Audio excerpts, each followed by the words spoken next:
চলতি মাসের শেষের দিকে দক্ষিণ দিনাজপুর জেলা সফরে আসতে পারেন মুখ্যমন্ত্রী শুভেন্দু অধিকারী, তবে এখনও সফরের দিনক্ষণ চূড়ান্ত হয়নি। শনিবার বিকেলে জেলা শাসক ও পুলিশ সুপারের সঙ্গে বৈঠকের পর সাংবাদিকদের মুখোমুখি হয়ে এমনটাই জানালেন কেন্দ্রীয় শিক্ষা প্রতিমন্ত্রী তথা বালুরঘাটের সাংসদ সুকান্ত মজুমদার। তার দাবি, সম্ভবত শনিবার রাতের মধ্যে মুখ্যমন্ত্রীর জেলা সফরের দিনক্ষণ চূড়ান্ত হতে পারে। মুখ্যমন্ত্রীর জেলা সফরের প্রস্তুতির পাশাপাশি জেলার বিভিন্ন উন্নয়নমূলক প্রকল্পের কাজ এবং তার অগ্রগতি নিয়েও এদিন প্রশাসনিক আধিকারিকদের সঙ্গে বৈঠক করেন কেন্দ্রীয় মন্ত্রী।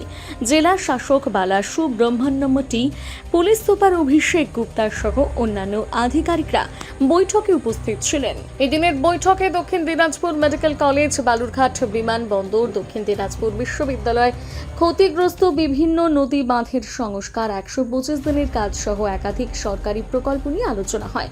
জেলার বিভিন্ন উন্নয়নমূলক কাজ কতদূর এগিয়েছে এবং কোন কোন ক্ষেত্রে এখনো সমস্যা রয়েছে সে বিষয়ে আধিকারিকদের কাছ থেকে খোঁজ খবর নেন সুকান্ত মজুমদার। এই বিষয়ে কেন্দ্রীয় শিক্ষা প্রতিমন্ত্রী সুকান্ত মজুমদার বলেন, মাননীয় মুখ্যমন্ত্রী শুভেন্দু অধিকারী সাহেব এই সমস্ত বিষয় খতিয়ে দেখতে এ মাসের শেষের দিকে আমাদের এই জেলাতে আসতেও পারেন। এখনও ডেট ফাইনাল হয়নি।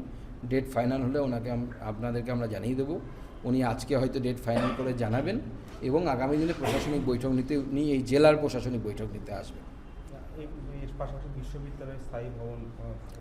এবং বিশ্ববিদ্যালয়ের ব্যাপারে আপাতত স্থির হয়েছে। আপাতত আমাদের যে এগ্রিকালচারের যে বিল্ডিংটি ছিল সেই বিল্ডিংটিকে সুন্দর করে তৈরি করে তার রিপেয়ারমেন্ট করে আমরা সেখানে বিশ্ববিদ্যালয়ের কাজ শুরু করব।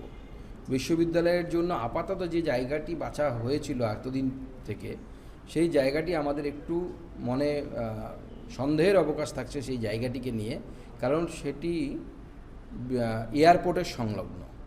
আপনারা জানেন, যদি এয়ারপোর্টকে যদি ফাংশনাল আমরা করি তাহলে এয়ারপোর্টের আশেপাশে কোনো বহুতল বাড়ি নির্মাণ করা যায় না। কিন্তু বিশ্ববিদ্যালয়ের জায়গাটি যেহেতু খুব কম, অতএব ওখানে আপনাকে যদি বিশ্ববিদ্যালয় ফুল ফেজেড বানাতে হয় তাহলে বহুতল বানাতে হবে। এবার এয়ারপোর্টের পাশে বহুতল বানানো আবার যাবে না।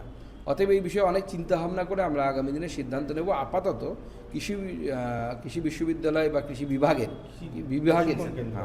কৃষি বিভাগের যে প্রশিক্ষণ কেন্দ্র আছে সেই প্রশিক্ষণ কেন্দ্রটিকে ঠিকঠাক করে উপযুক্ত করে সেখানে বিশ্ববিদ্যালয়ের কাজ শুরু হচ্ছে। বালুরঘাট থেকে রিপন ভৌমিকের প্রতিবেদন, নিউজ টুডে।